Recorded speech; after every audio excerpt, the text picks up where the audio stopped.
बिस्मिल्लाहिर्रहमानिर्रहीम। अच्छा, अब इस सवाल का पहले मैं सवाल लिखवा देता हूँ, उसके बाद फिर हम बकिया चीज़ें देखेंगे। ये सवाल जो है, ये जो लास्ट टाइम करवाया था उसके साथ भी आ जाता है। इसके अलावा ऐसा भी होता है कि ये अकेला अलग से भी आ सकता है। ठीक है, क्वेश्चन बस मैं लिखवा रहा हूँ। क्वेश्चन नंबर 3 है आई गेस। सवाल ये है कि describe लैंडोल्ट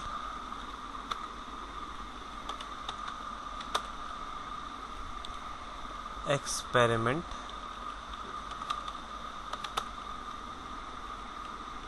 for practical verification of the law of conservation of mass। ठीक है, स्टार्ट करते हैं।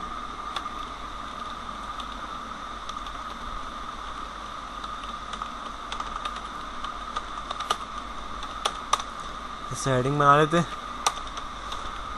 German chemist H. Landolt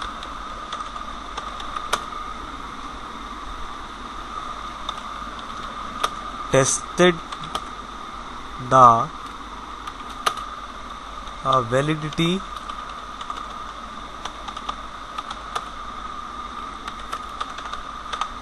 of law of conservation of mass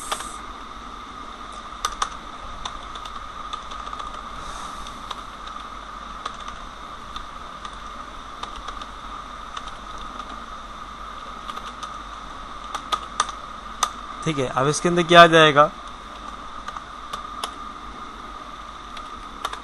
He took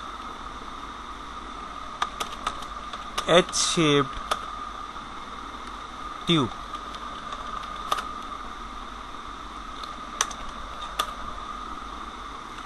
he filled the two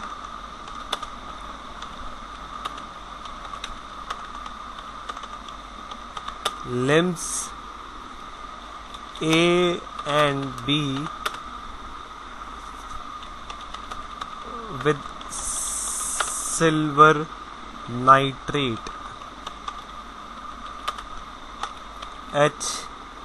A, आप silver nitrate यहाँ पे use कर लें AgNO3। ठीक है, in limb A and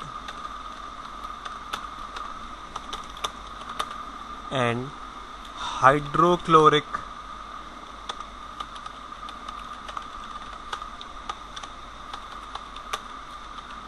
acid HCl in limb B। Third होगा the tube was sealed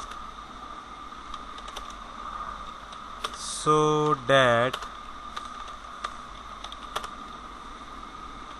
the material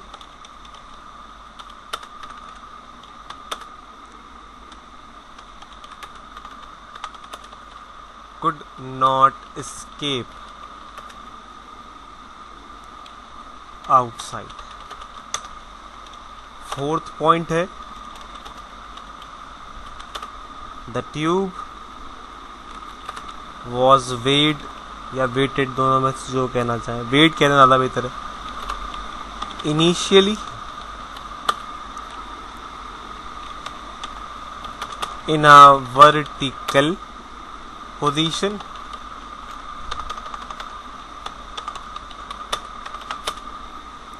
so that the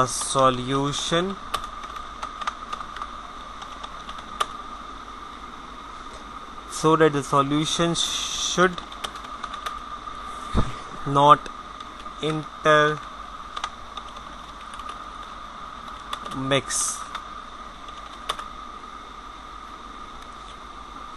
ठीक है, इंटरमिक्स। ठीक है, अब उसके बाद लास्ट, इसके बाद और कौन सा पॉइंट है यहाँ पे लिख दें, और के with each other. Fifth point इसमें आ जाएगा the reactant were mixed by inverting and shaking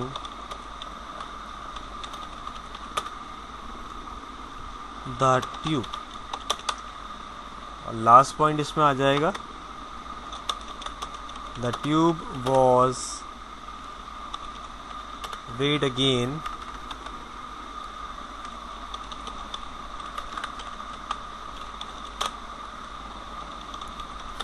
after mixing on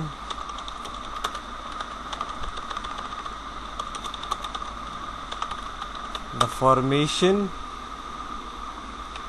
of white precipitate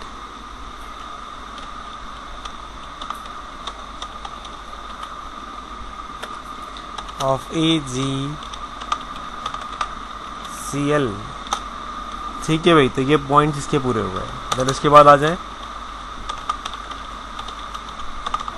observation,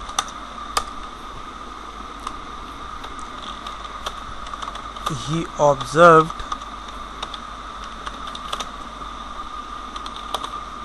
that weight remains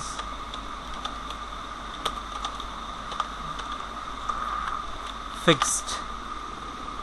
ठीक है, एक चीज़ तो ये ऑब्जर्वेशन में आ गई, और इसके अलावा एक आप एक इक्वेशन बना लें यहाँ पर AgNO3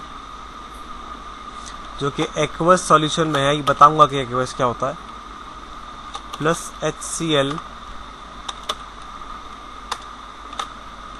ये भी एक्वस सॉल्यूशन में है। इसका जब रिएक्शन होगा तो ये AgCl सॉलिड स्टेट में, साथ में नाइट्रिक एसिड प्रोड्यूस हो जाएगा HNO3 जो कि एक्वस स्टेट में आएगा। ठीक है जनाब, तो रिजल्ट क्या हो गया इसका, the total mass of the substances before and after the reaction remains same।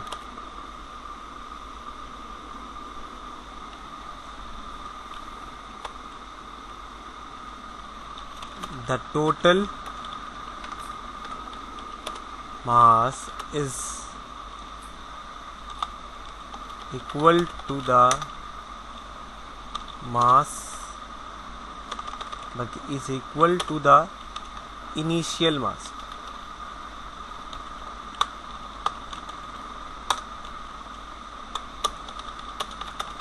of the substances। ठीक है, ये सवाल पूरा आ जाता है, कभी सी में, ज़्यादातर सी में आ रहा होता है। अच्छा, अब क्या है, लैंडौर एक्सपेरिमेंट बिल्कुल उसी चीज़ को वेरीफाई करने के लिए बनाया गया था कि लॉ ऑफ कंजर्वेशन मास वाकई में रियल में वर्क करती है या नहीं करती। तो इन्होंने क्या किया, एक एच शेप ट्यूब ली, मतलब ये कि वो एच शेप में थी, कुछ इस तरह से वो दिखती थी। अगर इसको हम अलग से देखें तो ये कुछ इस तरह से आ जाता है।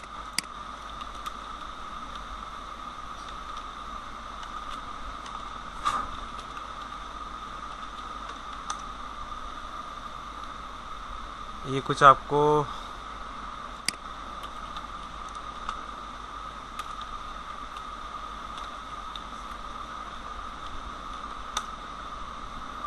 ये रही। ठीक है, इसमें देखिए एक तरफ सिल्वर नाइट्रेट है, एक तरफ हाइड्रोक्लोरिक एसिड है, ये लैम्प ए है, ये लैम्प बी है। ठीक है, अच्छा अब क्या था, अब उसके बाद क्या है आपका कि ये जो प्रोसीजर था इसके अंदर उन्होंने पहले ये लिया और इसमें फिल कर दिया पहले लिम्ब के अंदर सिल्वर नाइट्रेट, दूसरे में hydrochloric acid. The tube was sealed so that the material could not escape outside. क्या था कि उसको ऊपर से सील कर दिया गया था ताकि हर जगह से इसका जो आउटर पार्ट था उसको सील कर दिया गया था ताकि मटीरियल अंदर से बाहर ना जा सके। ठीक है। The tube was weighed initially in a vertical position. अच्छा, जिस कंडीशन में भी था वर्टिकल पोजीशन में रखा ताकि उसका जो सॉल्यूशन है वो मिक्स ना हो जाए, और उसको फिर उसी हालत में मेजर किया गया, वेट किया गया। और फिर क्या किया कि अब उसके बाद उस पूरे सॉल्यूशन को मिक्स कर दिया गया। अब मिक्स करने के बाद जब दोबारा उसको मेजर किया, जब AgCl सिल्वर क्लोराइड बन चुका था, तो उस वक्त क्या हुआ कि इसको ऑब्जर्व किया गया कि इन दोनों के मासेस जो रिएक्शन से पहले थे और रिएक्शन के बाद थे वो दोनों बिल्कुल ही सेम थे, जिससे पता चला कि ये जो law of conservation of mass है ये बिल्कुल करेक्ट है कि मास कभी भी जो है वो ना कम होता है ना ज़्यादा होता है, ये हमेशा फिक्स रहता है। तो ये law of conservation of mass की थ्योरी थी।